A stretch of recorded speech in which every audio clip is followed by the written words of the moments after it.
Welcome. Hi, my name is Judah van Wees, and I've been on a journey from a hard life to a heart-lived life. And I would love to share with you today how your life can become exactly what you envision, but still you can feel like something's missing, like it's just not it.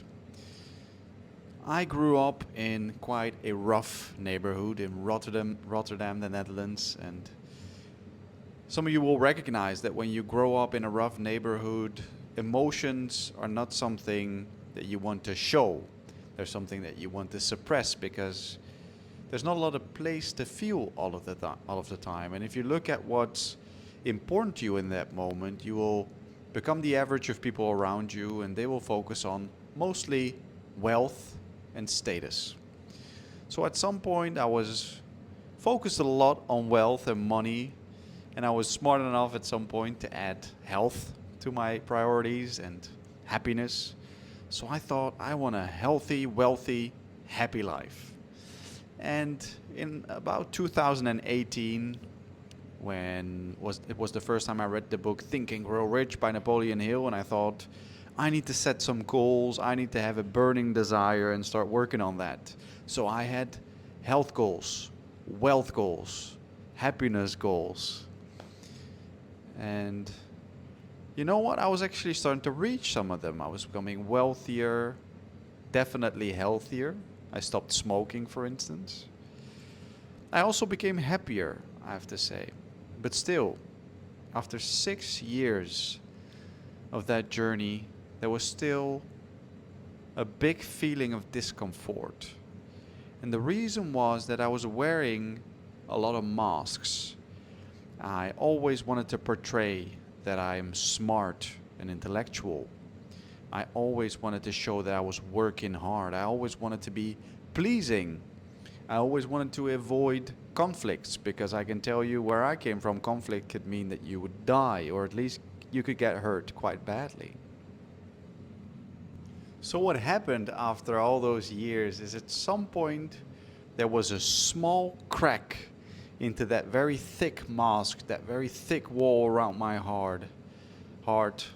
And the crack came from me closing my eyes and pointing my attention towards the body. I was actually breathing into my belly, and someone who was guiding me at that moment, someone who I thought was going to be my life coach, who would help me get even more wealthy.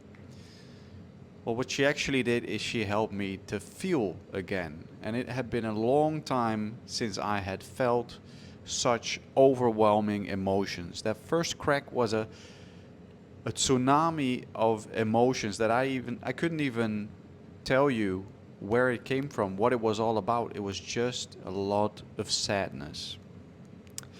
And it took about 45 minutes of crying until I could let the tsunami settle and feel an amazing peace, actually. A lot less tension in my body, a lot more feeling of space. And that was the first seed in me that started to grow, where I thought, oh, there's more beyond intellect, beyond wealth. So the feeling that I'm chasing with my wealth, because why are we chasing wealth, right? To feel safe, to feel like you're enough, to feel secure. I was feeling most of that after this emotional release. So I thought, oh, I can feel that which I'm trying to chase right here, right now. And obviously, when you think about it a bit more deeply, wealth is not going to bring you there. It's a mental concept, right? Even health is not going to bring you there. Obviously, it's better to be healthy. It's easier to be mindful of the now when you're healthy than when you're not, because suffering will definitely draw you away. But you can feel present right here, right now. That's what I learned back then. That was the first crack. And over the last years, I added a lot of cracks. Started to feel more and more and more. So what are some of the insights that I got after I went on this journey of feeling more? Well, the first thing I realized was that I was really living from the head. Everything I did, it was analytical. I was thinking about it. It was cold. There was no emotion involved. My emotions were very, very deep down and suppressed.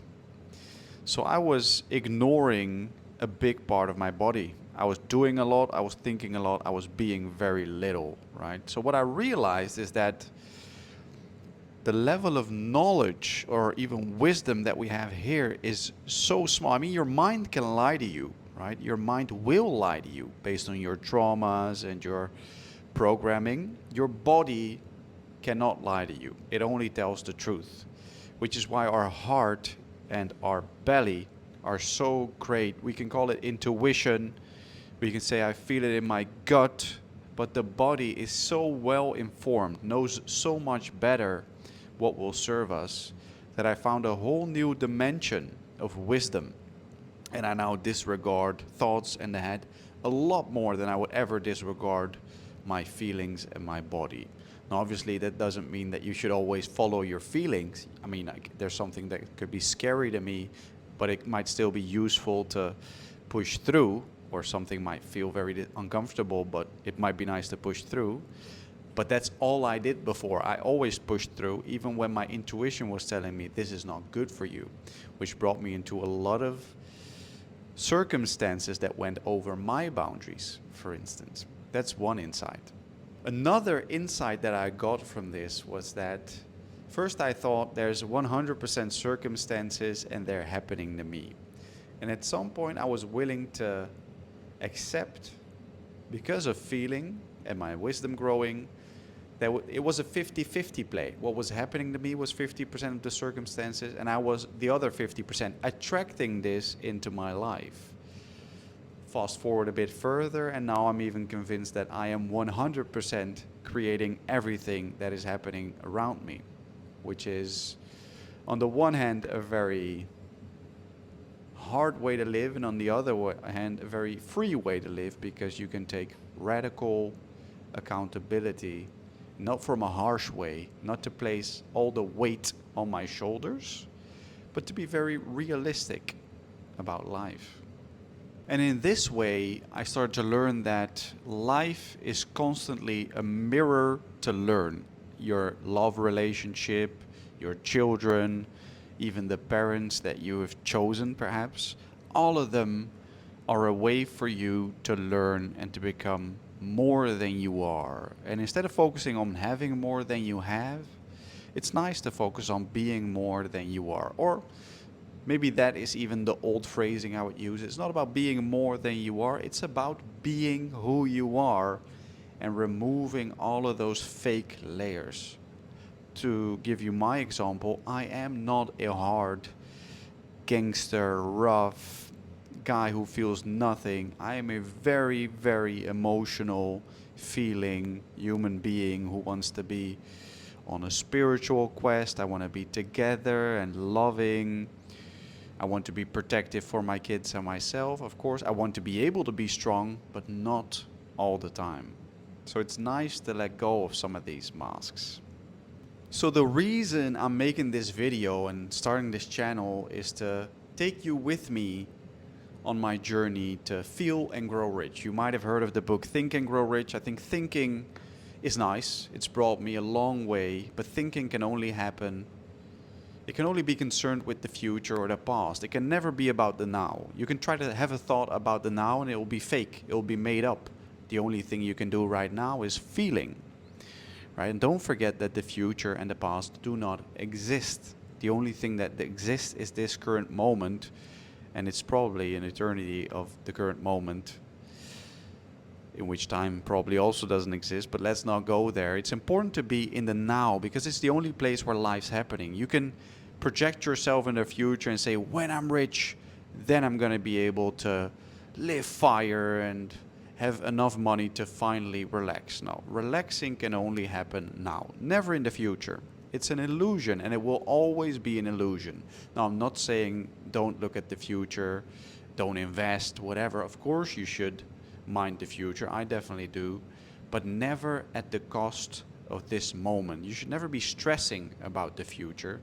You can do what you can do right now, but there's enough trouble for today. Even the Bible, Jesus said that. There's enough trouble for today to focus on. So don't focus on the trouble of tomorrow. And let's take it even further. if you look at the current moment, usually there isn't that much trouble to be focused on. Usually it's just you being here. Maybe there's a bit of sensation that you will label as pain or discomfort. But the more you go in, the more bearable it becomes, and the more you can hear what it says to you. The body speaks. So in this feel and grow rich journey, I want to take you with me and share with you how I went from living a very hard life to living a heart-lived life. Please let me know in the comments what you think of this and if you went through similar experiences. Look forward to connecting.